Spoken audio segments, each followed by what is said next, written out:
trust in Yahweh Elohim. One tells us to keep the Sabbath, which is for our benefit, and the remaining 6 commandments, remaining 6 commandments tell us how to live and treat our fellow human beings. The majority of the commandments, statutes, ordinances, and instructions in the Torah tell us how to live and exist together in harmony with our fellow human beings. We are told to love Yahuwah our Elohim, why are we told to love Yahuwah our Elohim in this way? Why does it equate it in a sense of human love? Very simply because it's the only way that we know how to express love. So if we consider that, consider what Yahusha said, that the most important commandment was to love Yahuwah with all of our heart, soul, mind, and strength. And then he said the second commandment is just like it, that we love our neighbor as ourselves. We love Yahuwah our Elohim by keeping his commandments to love one another, and as we were created in his image and in his likeness, we are loving him. Okay? This is why Moses tells us to love Yahweh Elohecha, to walk in his ways, and to keep his commandments and his statutes and his ordinances. If we ask, what are his ways? Then we say his ways are the Torah. They're the instruction that he's given us to walk in. His commandments, his statutes, and his ordinances. Now the word for walk is lalechet, that comes from the root lachat, that aside from to walk also means a way of life. A way of life. We can consider then that when we make the commandments, statutes, and ordinances that are found in the Torah our way of life, then we are able to truly love and care for each other as human beings, and in doing so we love Yahuwah our Elohim. It isn't about being saved by the Torah. It's about love for each other that equates to love for Yahweh Elohim.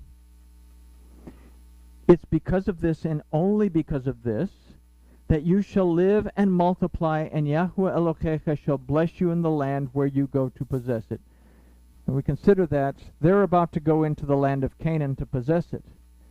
We don't necessarily go into the land of Canaan every day, but every day we wake up in the morning and our life is there to possess it. And if we consider our lives to be that land, then keeping the Torah, going into the land that we're going to possess, going into the day, into our life, if we walk according to the statutes, ordinances, and commandments of Elohim, then it should surely make it a lot easier for us to do. So, verse 17, but if your heart turn away, and you will not hear, but shall be drawn away and worship other deities and serve them. Literally it says, if you will worship other Elohim, if you will worship other mighty ones. We'll talk about that in a minute. This verse poses a question. Why is our heart drawn away? If Paul says in Romans 10:4 that the anointing of Yahuwah, Mashiach, is the goal of the Torah, then we have to understand that without the Torah, our hearts are left uncovered by the anointing of Yahuwah, and as such revert back to their state of wickedness. We remember that the Ark of the Mishkan, the Ark of the Covenant, is a representation of our hearts itself, that it's made of shittim wood, that the Hebrew root of that word is literally equates to raw human emotion, that the gold that covers it is a representation of the anointing of Yahuwah that tempers those emotions according to his word. But without that gold covering, without Mashiach, we are right back into the state of dwelling strictly on our raw emotions. So our hearts are left uncovered by the anointing of Yahuwah, and we revert back to our state of wickedness. We are unable to hear the word. Hear. The word for hear in this verse is Shema, to perceive, discern, and understand. We cannot perceive discern and understand what the word of Yahweh is telling us. We cannot receive from his Ruach HaKodesh to our Ruach HaKodesh. Yes, we have a dedicated spirit that connects us. If we are not anointed by Mashiach, if we are not walking in his word, if we go back to our carnal state, then we are not connected to Elohim, and we cannot hear his voice. We cannot perceive, discern, and understand what that spirit is telling us. This causes us to be drawn away to other deities and to serve them. So what are these other deities? It's from the word Elohim, that means mighty ones or powers. So let's consider the things that can cause us to lose sight of loving our neighbor as ourselves. Pride, anger, greed, laziness, envy, gluttony, in other words, never having enough, and lust. To the ancient Greeks, these were called the 7 deadly sins. To discard the Torah of Yahweh and to fail to shema its importance, and shamar, to guard, protect, treasure, observe his commandments, preserve them. His commandments, statutes, and ordinances in our lives leaves us wide open, naked, and exposed to the worship of these Elohim, which are the enticements of the Satan. So let's link those two things together. Pride, anger, greed, laziness, envy, gluttony, never having enough, and lust are the enticements of the Satan. We want this, we want that. This person has insulted me. I'm all that and a bag of potato chips. These are the enticements of the Satan that lead us away from Elohim.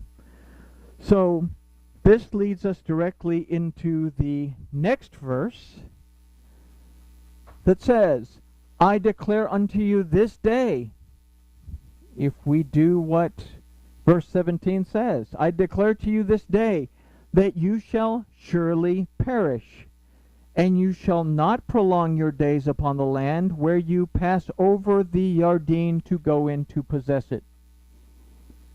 So we can take the first part of this phrase at face value, as it doesn't require a whole lot of translation. If we fall to the enticements of the Satan, then we will surely perish, and we will not prolong our days upon the land. Those enticements of the Satan cause stress, they cause anxiety, they cause a lot of physical damage to our bodies. Sure, they're not going to prolong our days because we're going to kill ourselves, freaking out, wigging out, and stressing out, getting angry, and all kinds of stuff, as opposed to loving our neighbor as we love ourselves. Sometimes it's very hard to love our neighbor as we love ourselves. That is not, that's a given. Now the word Hayardin means the Jordan. Jordan means to drag down. So we will not be able to overcome those things that drag us downward. The Hebrew illustrates that we can only pass over, and the word for over in this verse is over, oddly enough, when we are connected to the word of Yahweh as presented by the Et. And if we look at the Hebrew of this verse, we will find that it says over et ha-yardin. That means that it's only through the Aleph and the Tav, it's only through the word of Yahweh that we can pass over, cross over, get over those things that drag us down. Considering that, or considering what we have in this study, the next two verses don't need a whole lot of commentary. Moses is reaching out to the people. He says, I call heaven and earth to witness against you this day, that I have set before you life and death, the blessing and the curse. Therefore choose life that you may live, you and your seed. It's not only going to affect us, it's going to affect our families, our children, our grandchildren, our friends, our relationships. Everything is affected by the choice that we make in these commandments. And then finally, verse 20, to love Yahuwah Elohecha, to shema his voice, and to cleave unto him.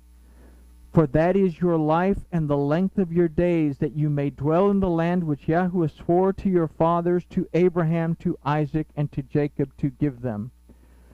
The word for cleave in this verse is uladavecha, that comes from the root dabach, that means to follow closely and to be joined to. To follow closely and to be joined to. We can say to be in unity with. And if we say, Shema Yisrael, Yahuwah Eloheinu, Yahuwah Echad, Hear, O Israel, Yahuwah our Elohim, Yahuwah is one. In that Yahuwah Echad, that Yahuwah is one. Echad, the numerical value of Echad is 13. That is also the numerical value of Achavah, that is to love. And 13 is the ordinal value of the Mem that represents the Word. So if we are in agreement with the Word of Yahuwah Elohim, then we are in agreement with Him, and He is in agreement with us. We are clinging to our Elohim. We love Him by loving our neighbor as ourselves, so therefore we are in unity with our Elohim. And one last comment concerning this Torah portion, that it begins by referencing Abraham, Isaac, and Jacob.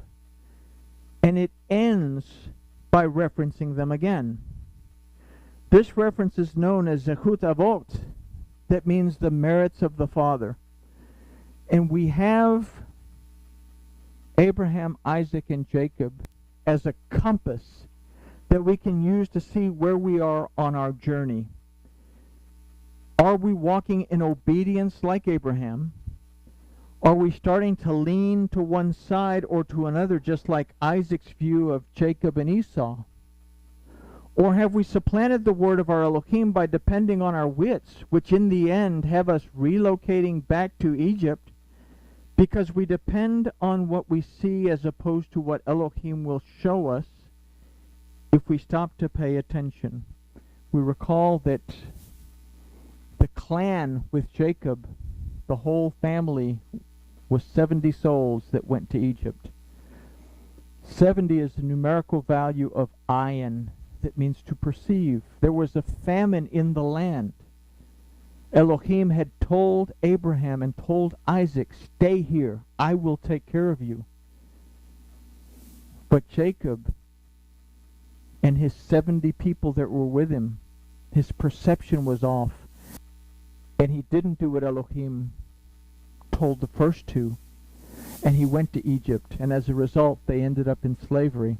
So, am I supplanting the word, then ending up back in Egypt because we depend on what we see as opposed to what Elohim will show us if we pay attention? So this Torah portion tells us to stand at our best, and then tells us to choose how we will do so. So how are you standing? It's a great Torah portion, I think, to consider right prior to Yom Kippur. Where am I in my walk? So, I know it was kind of short and sweet. Fortunately, we had the fluff at the beginning. And with that, we'll say grooviness has been achieved and open it up to questions.